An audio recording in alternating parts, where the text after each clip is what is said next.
네, 반갑습니다. 우리 좌우 양옆에 있는 지체들 보면서 이렇게 인사했으면 좋겠습니다. 당신의 삶에 주님의 평강이 있길 소망합니다 라고 인사해 볼까요? 네, 우리 한두 명 더 인사해 봅시다. 당신의 삶에 주님의 평강이 있길 소망합니다.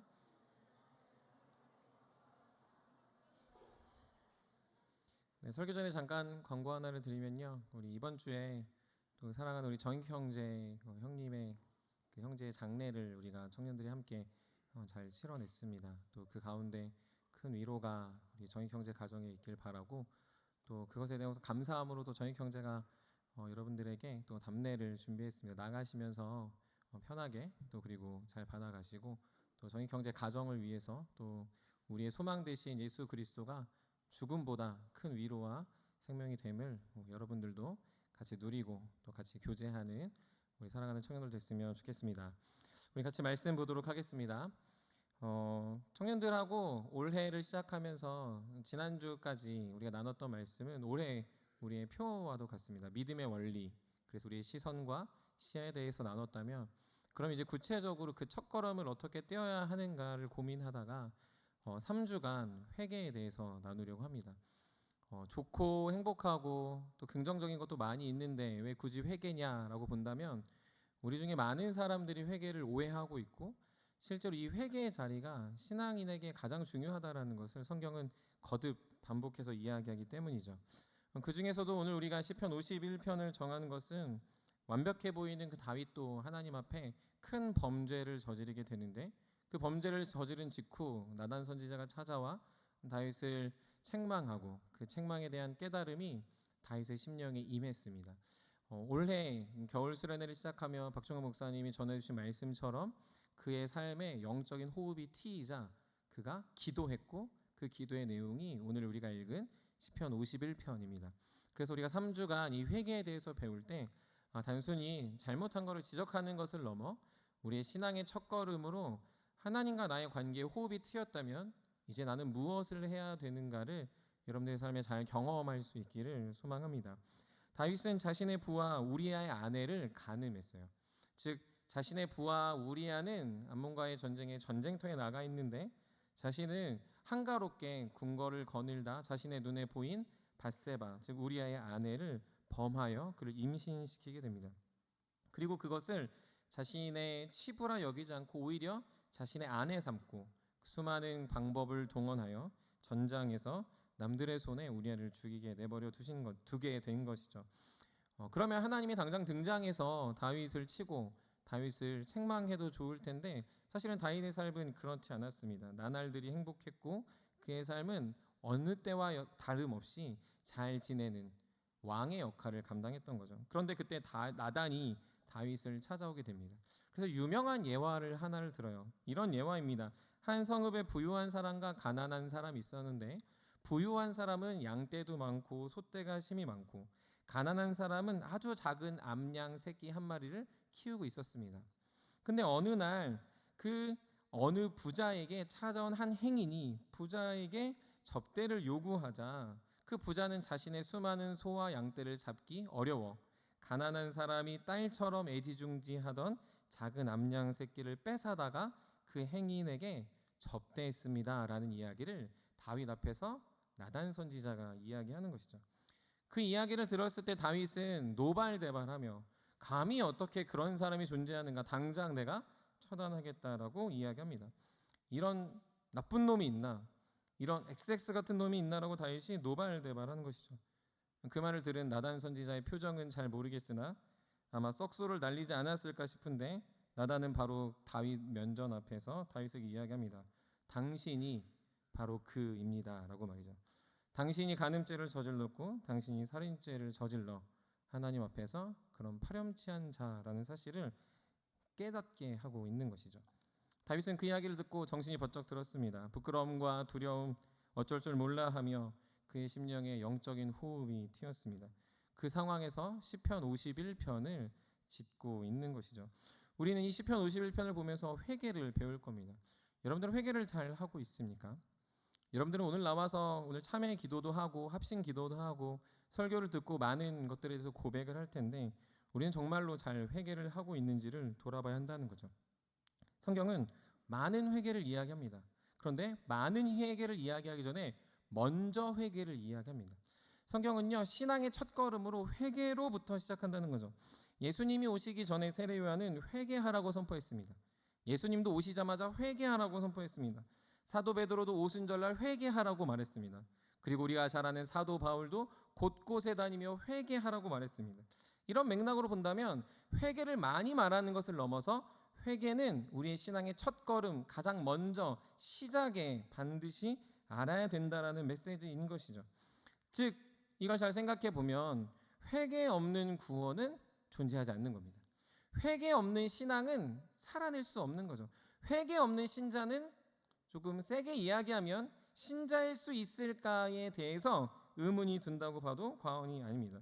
그러니 여기 앉아있는 그리고 새롭게 믿음으로 걸어가는 수많은 사람들과 특별히 사랑하는 새내기 47기들에게 회개는 필수적이고 절대적인 신앙의 첫걸음이 되어야 한다는 거죠.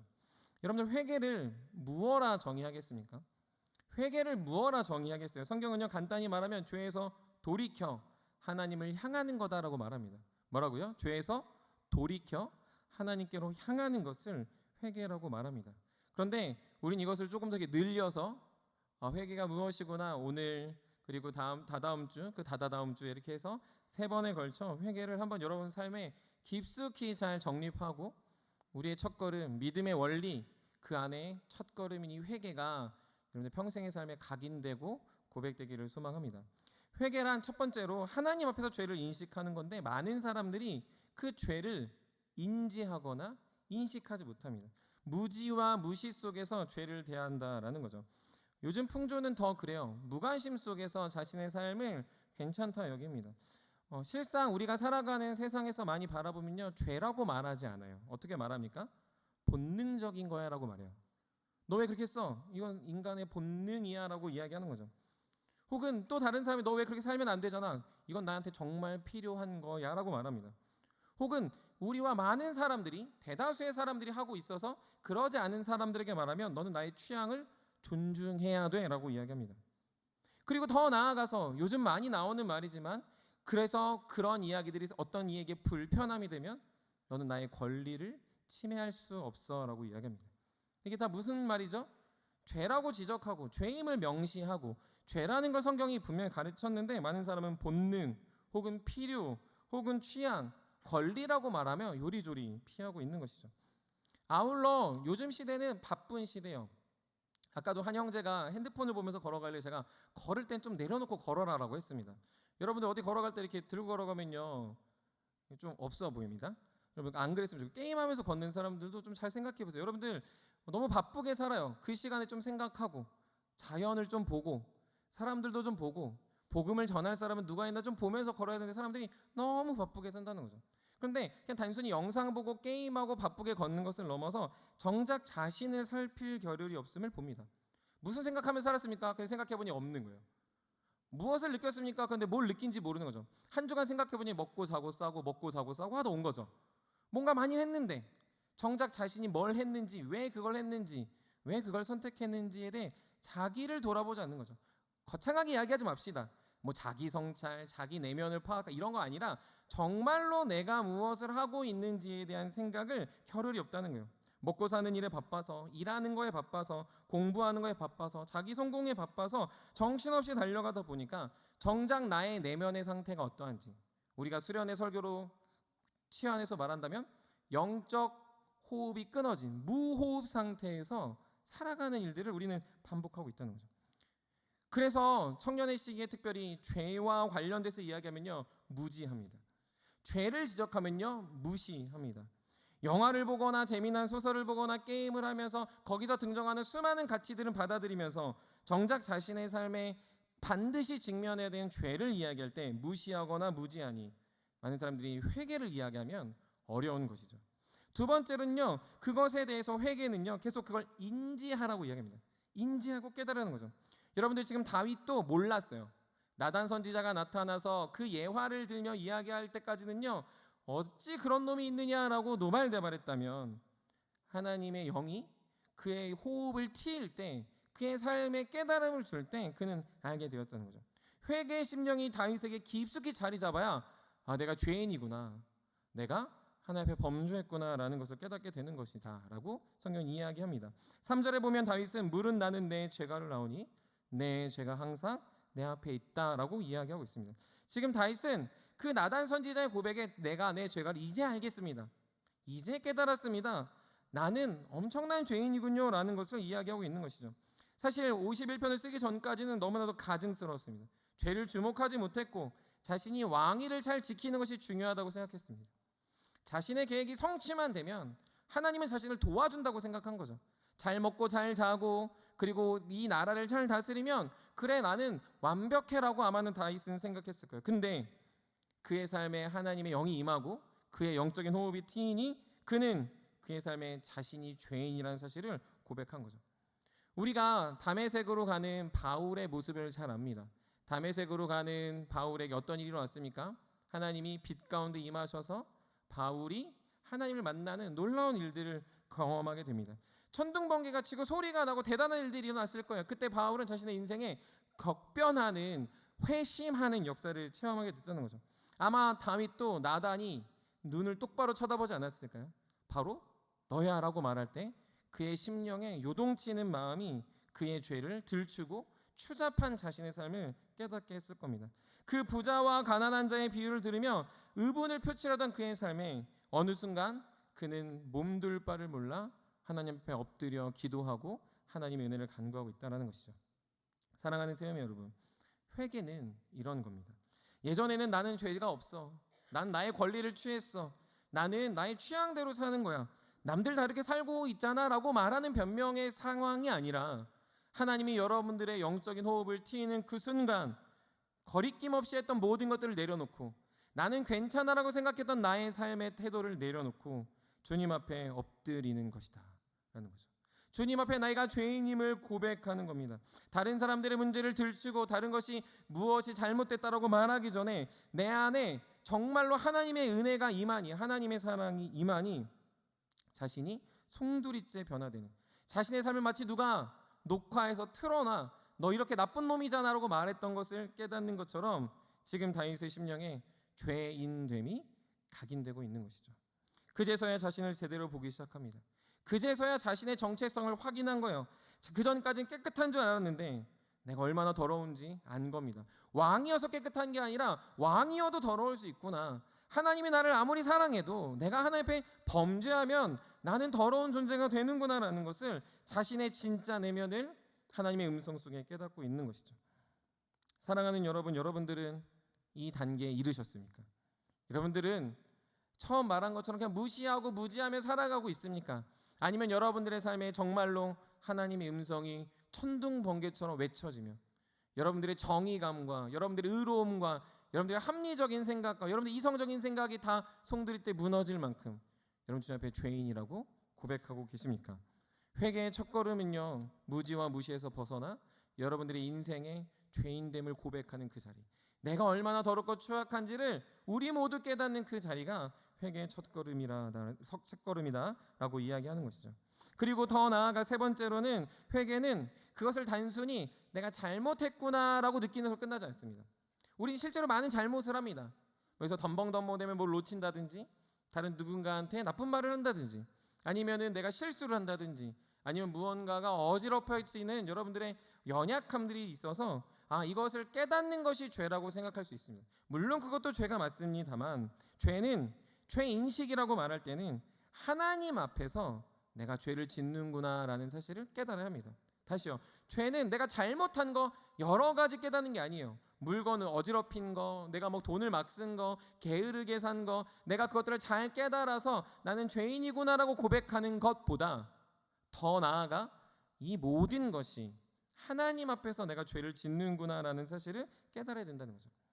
실제로 많은 그리스도인 청년들이 어느 수준에 머무면요, 양심의 가책을 회개라고 생각합니다. 그치, 나 잘못했지, 나 나빴지. 그래서요, 그런 생각을 하는 사람들이요, 뭘 못하는 줄 아십니까? 전도가 안 돼요. 대부분 전도할 때 그러더라고요. 나 잘못한 거 없는데, 나 착하게 살았는데, 나 범법행위 저지르지 않았는데, 나 그래도 준법 정신을 잘 갖고 뭐 횡단보도 잘 건너고 부모님 말씀을 잘 듣고 뭐 공부도 잘했고 돈도 잘 벌고 있어라고 말하는 사람한테요, 할 말이 없는 거예요. 왜요? 내가 봐도 얘는 착하거든. 얘가 나보다 착한 것 같거든요. 내가 교회 다니는 걸 싹 빼면 내가 지옥 가는 게 맞아 보이거든요. 그러니까 그런 사람들의 마음이 회개를 어떻게 생각합니까? 양심의 가책이기에는 어떤 행동을 해야지만 그걸 회개라고 생각하는 것이 잘못됐다는 거죠. 물론 그것에 대해서 우리가 깨닫고 잘못했고 실수를 인정하는 것이 분명 중요합니다. 그런데 회개는 단지 사람 앞이 아닌 하나님 앞에서 내가 지금 범죄하고 있구나라는 것을 깨달아야 그것이 참 회개의 첫걸음이 된다는 거죠. 아무리 양심의 가책을 느껴도, 아무리 내가 무엇을 잘못했다 하더라도 그것을 내 안에 미안하고 죄송하고 눈물 나고 그 사람 앞에만 서면 몸둘 바를 모른다 하더라도 그것이 하나님 앞에서의 죄라고 고백하지 않는다면 죄송하지만 그건 회개가 아닙니다. 이 말이 그냥 단순히 누군가한테 가서 내가 잘못했어도 나는 너한테 잘못하지 않았고 하나님 앞에 잘못했어라고 말하라고 시키는 게 아니에요. 그건 당연한 거죠. 내가 누군가한테 피해를 입히고 손해를 줬으면 그 사람에 가서 싹싹 빌고 그 사람의 마음이 풀릴 때까지 그 사람에게 용서를 구해야 되는 게 맞습니다. 근데 진정한 중요한 건 그것으로 회개의 전부를 다한 게 아니라 그것 플러스 하나님 앞에서 내가 이 죄를 지금 저지르고 있구나라는 것을 반드시 여기 있는 모든 청년들이 생각하길 소망하는 것이죠. 오늘 보면 4절에 보면요, 그래서 다윗이 이렇게 이야기하는 거예요. 4절에 보면 어떻게 기록되어져 있습니까? 내가 주께만 범죄하여 주의 목전에 악을 행했습니다 라고, 그래서 그렇게 이야기하는 거죠. 다윗은 분명 사람을 죽였습니다. 밧세바를 간음했어요. 죄송합니다, 쳐 죽여야 합니다. 간음죄는요, 성경 율법에 따르면 쳐 죽여야 돼요. 요한복음 8장에 보면 간음하다 현장에 잡힌 여자를 어떻게 하려고 합니까? 돌을 들어 치려고 하는 것처럼 돌로 쳐 죽여야 되는 게 다윗의 죄인 거죠. 그런데요, 그것이 그냥 단순히 어떤 사람을 해를 입힌 것으로 끝나는 게 아니라 지금 다윗은 정확하게 깨닫고 있는 거죠. 그 죄가 사람뿐만 아니라 내가 주님 앞에서 범죄한 사실이구나. 궁극적으로 나의 죄는 사람을 힘들게 한 것으로 끝나는 게 아니라 내가 하나님을 향해 엄청나게 큰 율법을 어기는 걸 넘어 하나님을 대적하고 있구나라는 것을 지금 스스로 고백하고 있습니다. 여러분, 그러면 왜 그래야 됩니까? 왜 이게 하나님 앞에서의 범죄일까요?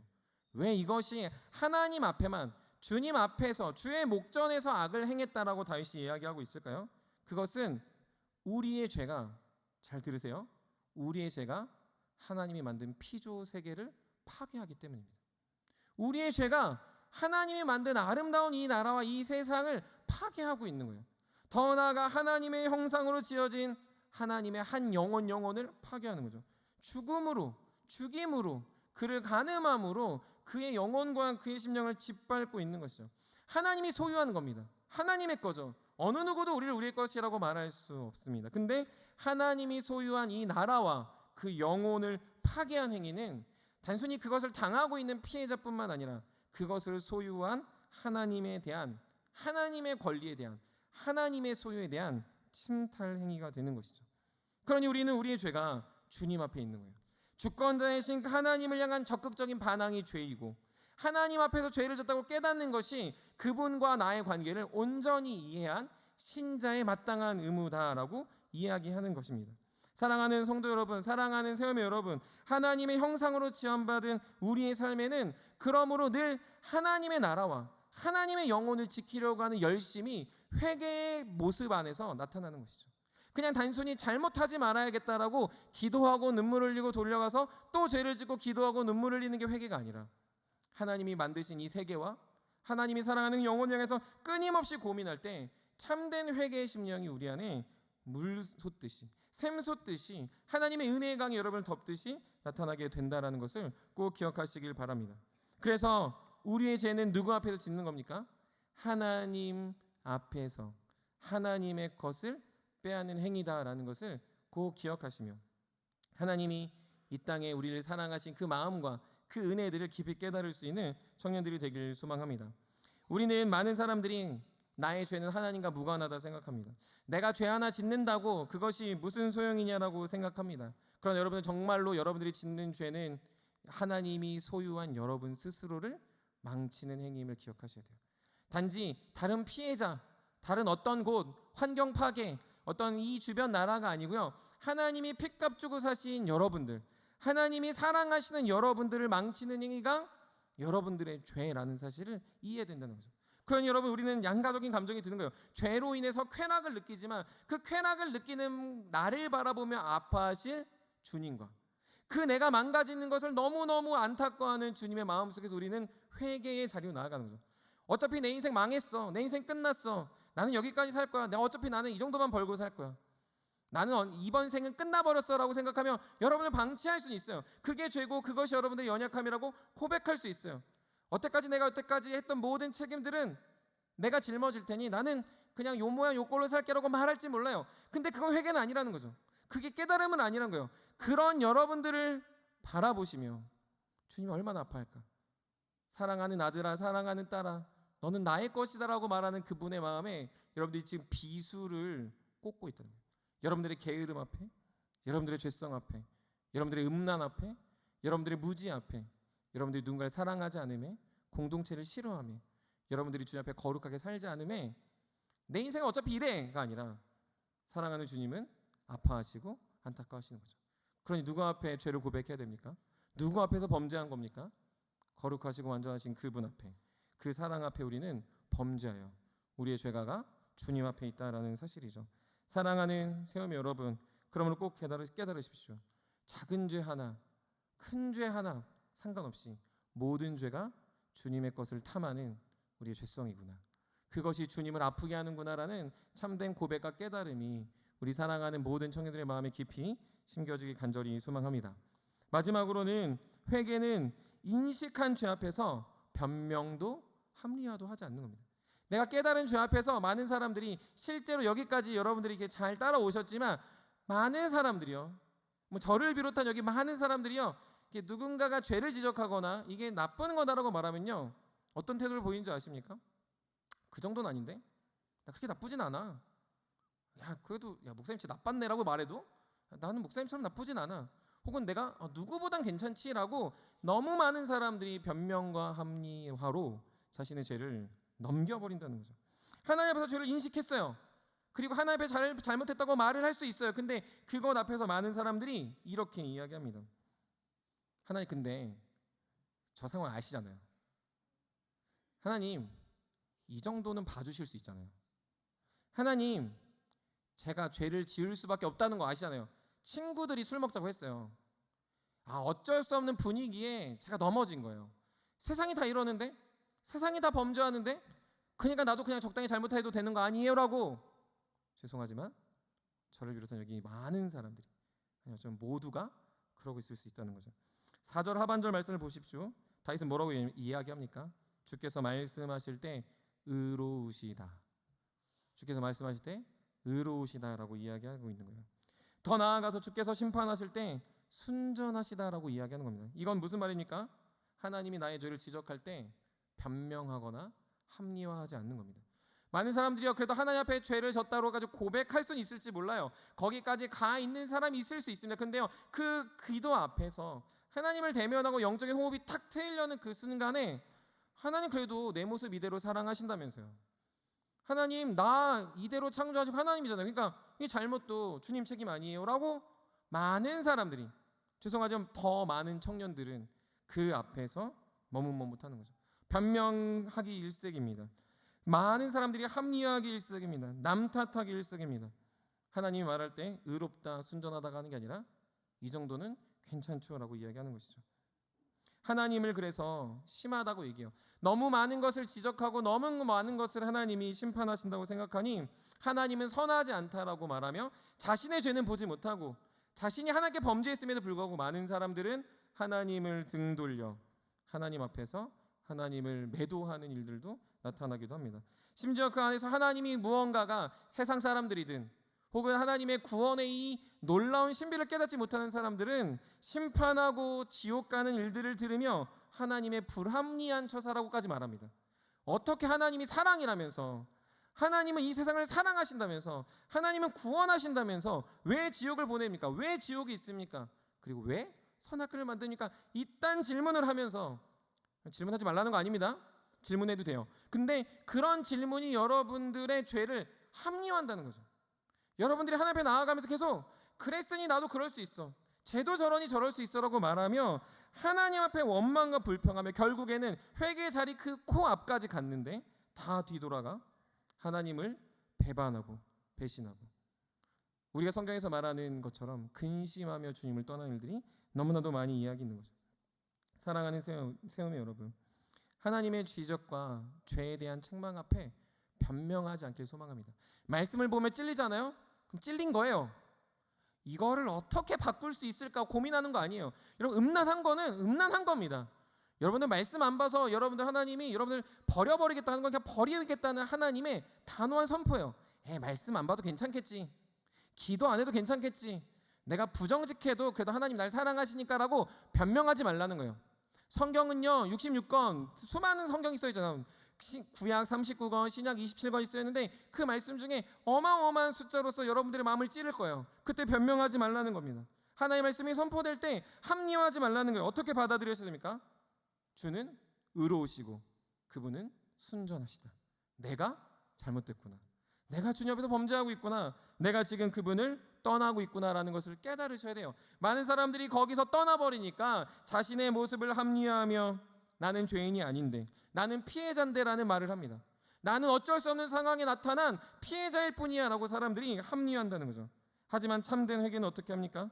하나님이 그렇게 말하실 때 주님, 죄인된 제가 여기 있습니다.